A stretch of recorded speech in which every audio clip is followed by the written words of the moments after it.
Hey guys, my name is Chrislyn and today we're going to be reading this book. This book is called Wolf Hollow and it was written by Lauren Volk. Now this book is actually set in 1943 in a town called Wolf Hollow, and the main character is a little girl named Annabelle. Now this is a pretty long book, as you can see, so today we're just going to read the prologue and chapter 1. Now not all books have prologues, so do you know what a prologue is? A prologue is just an introductory section of the book at the beginning before chapter 1. It might give us some clues as to what will happen in the story. So let's take a look. There it is, prologue. The year I turned 12, I learned how to lie. I don't mean the small fibs that children tell. I mean real lies fed by real fears. Things I said and did that took me out of the life I'd always known and put me down hard into a new one. It was the autumn of 1943 when my steady life began to spin, not only because of the war that had drawn the whole world into a screaming brawl, but also because of the dark-hearted girl who came to our hills and changed everything. At times, I was so confused that I felt like the stem of a pinwheel surrounded by a whir and clatter, but through that whole unsettling time, I knew that it simply would not do to hide in the barn with a book and an apple and let events plunge forward without me. It would not do to turn 12 without earning my keep, and by that I meant my place, my small authority, the possibility that I would amount to something. But there was more to it than that. The year I turned 12, I learned that what I said and what I did mattered. So much sometimes that I wasn't sure I wanted such a burden. But I took it anyway, and I carried it as best I could. Now in the prologue, the main character talks about having to lie. Have you ever been in a situation where you thought you had to lie? How did that lying make you feel? Let's keep going. Chapter 1. It began with the china piggy bank that my Aunt Lily had given me for my 5th Christmas. My mother was the one who noticed when it went missing. "Are you hiding your piggy bank, Annabelle?" She was scrubbing down the baseboards in my bedroom while I put away my summer clothes. She must have noticed that the bank was missing because there was little else in my small room beyond the furniture itself and the windows, a comb, and a brush, and a book beside my bed. "Nobody's going to take your things," she said. "You don't need to hide them." She was on her hands and knees, her whole body wagging as she scrubbed, the soles of her black work shoes turned up for a change. I was glad she couldn't see my face. I was folding a 2 pink church dress that I hoped to outgrow by next spring, and I imagined that my face was turning the same awful color. When I come home from school that day, I had shaken the china pig to get out a penny and had dropped it by mistake, breaking it into bits and spilling out the coins that I'd been saving for years, and which must have added up to nearly $10 by now. I had buried the pieces of broken china beyond the kitchen garden and gathered the coins in an old hanky, tied up the corners, and hidden the bundle in a winter boot under my bed, along with the silver dollar that my grandfather had given me on my last birthday from his collection. I had never put that silver dollar in my bank because I didn't think of it as money. It was like a medal that I imagined wearing someday. So beautiful was the woman on it, so splendid and serious in her spiky crown. And I determined that I would part with a penny, maybe even more, but I would not give up that silver dollar to the terrible girl waiting on the path that led into Wolf Hollow. Now, Annabelle describes here a terrible girl. Why do you think she describes her that way? What sort of things do you think she might do to Annabelle? Let's find out. Every day, to get to school, I walked with my brothers, Henry, who was 9, and James, who was 7, down into Wolf Hollow and then back up out of it again to return home. And that was where a big, tough, older girl named Betty had said she'd be waiting for me after school. She had been sent from the city to stay with her grandparents, the Glengarrys, who lived above the bank of Raccoon Creek, just past the end of the lane to our farm. I'd been afraid of her since the day she appeared at the schoolhouse 3 weeks earlier. It was whispered that Betty had been sent to the country because she was incorrigible, a word I had to look up in the big dictionary at the schoolhouse. That is a big word. What do you think incorrigible means? I didn't know if living in the country with her grandparents was meant to be a punishment or a cure, but either way, I didn't think it was fair to inflict her on us who had not done anything so terribly wrong. She arrived at our school one morning without any fanfare or much in the way of explanation. There were already nearly 40 of us, more than the little school was meant to hold, so some had to double up at desks. 2 in a seat intended for one. 2 writing and doing sums on the slanted and deeply scarred desktop. 2 sets of books in the cubby under the lid. I didn't mind so much because I shared a seat with my friend Ruth, a dark-haired, red-lipped, pale girl with a quiet voice and a perfectly ironed dress. Ruth liked to read as much as I did, so we had that one big thing in common, and we were both skinny girls who took regular baths, which wasn't true of all the students in Wolf Hollow School. So sitting tight together wasn't a bad thing.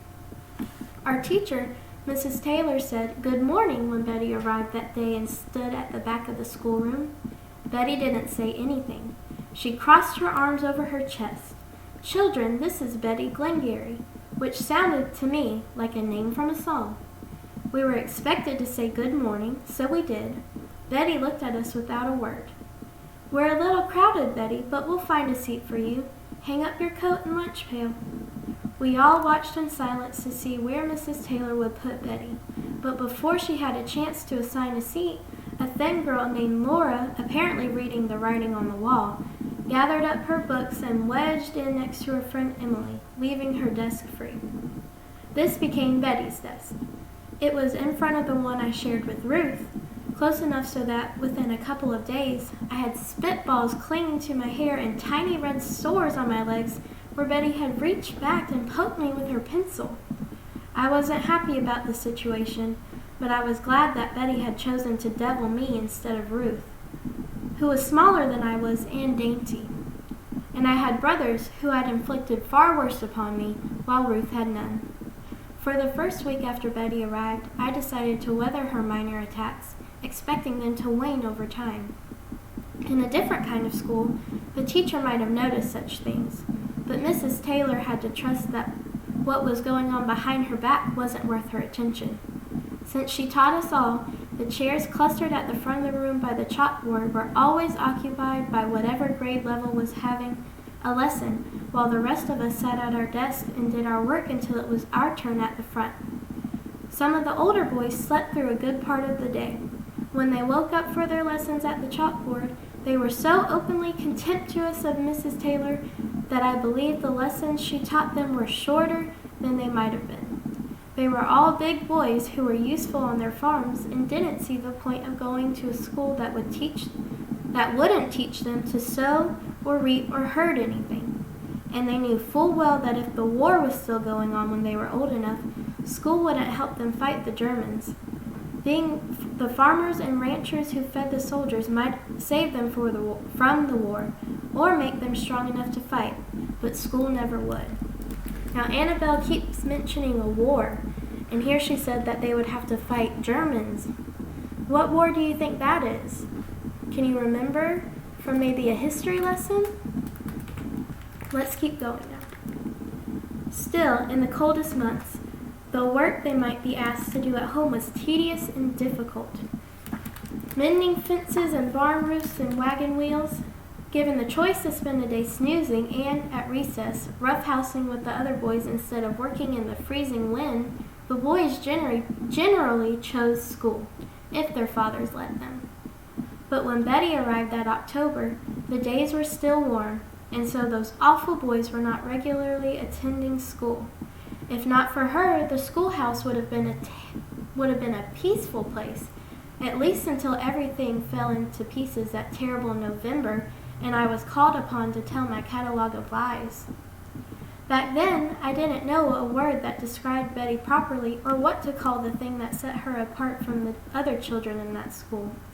Before she'd been there a week, she taught us a dozen words we had no business knowing, poured a well of ink on Emily's sweater, and told the little kids where babies come from, something I'd only just learned from my grandmother the spring before the cows were born.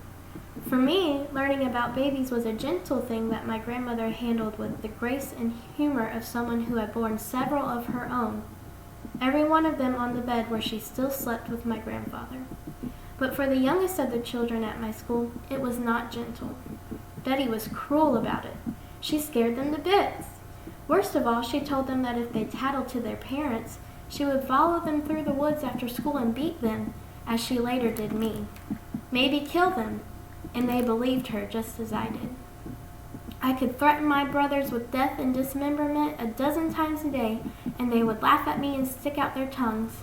But when Betty merely looked at them, they settled right down. So they might not have been much help had they been with me that day in Wolf Hollow, when Betty stepped out from behind a tree and stood on the path in front of me. When I was smaller, I asked my grandfather how Wolf Hollow got its name. They used to dig deep pits there for catching wolves, he said. He was one of the 8 of us who lived together in the little farmhouse that had been in our family for 100 years. 3 generations tucked together under one roof after the Depression had tightened the whole country's belt and made our farm the best of all places to live. Now, with the Second World War raging, lots of people grew victory gardens to help feed themselves. But our whole farm was a giant victory garden that my grandfather had spent his whole life tending. He was a serious man who always told me the truth, which I didn't always want but sometimes asked for anyway. When I asked him how Wolf Hollow got its name, for instance, he told me, even though I was only 8 at the time. He was sitting in a chair near the stove in the kitchen, his elbows on his knees, hands hanging loose from his big wrists, pale feet ready for his boots. Different times of the year he looked like a younger man, open-eyed. That morning, even though it was only just June, he looked beat. The top of his forehead was as white as his feet, but his nose and cheeks were brown, like his hands and his arms, up to where he rolled his sleeves. I knew how weary he was, even though he spent a good part of every day sitting in the shade doing small work. What did they want to catch wolves for? You couldn't milk a wolf, or hitch it to a plow, or eat it for dinner, I didn't think. So there wouldn't be as many running around here anymore. He wasn't looking at me. He was looking at his hands. Even though they were already tough as hide, he had a weeping blister at the base of each thumb from helping my father with the planting. Eating the chickens, I asked. Sometimes I woke up in the morning to my mother screaming at a fox that had dug its way into the hen house. I wasn't sure even my mother would go after a wolf that way. Among other things. He sat up straight and rubbed his eyes. Weren't enough people hunting wolves anymore. They were getting too brave and too many. I thought about a pit full of wolves. Did they kill them after they got them in a pit? My grandfather sighed, shot them, turned in their ears for the bounty, $3 a pair. Their ears? If they were pups, did they keep them for pets? My grandfather didn't make much noise when he laughed. It was a matter of his shoulders shaking a couple of times. You think a wolf would get along with dogs? There were always plenty of dogs at the farm. I couldn't imagine the place without 6 or 7 running around. Once in a while, one would disappear, but after a time, another would show up to take its place. But they could have raised the pups right, made dogs out of them. My grandfather pulled his suspenders up over his shoulders and began to put on his socks. A wolf is not a dog, and never will be, he said, no matter how you raise it. When he had his boots on and laced, he stood up and put one of his big hands on top of my head. They killed the pups too, Annabelle. Probably didn't give it much thought. Don't forget you weren't the least bit bothered when I mashed that young copperhead last spring.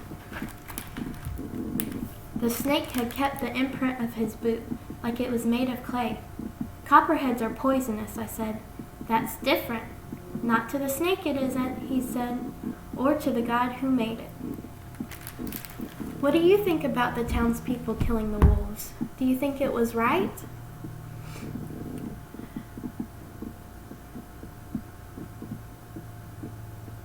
Now, I want you to think hard. If you were the author of this book, how would the rest of the book go?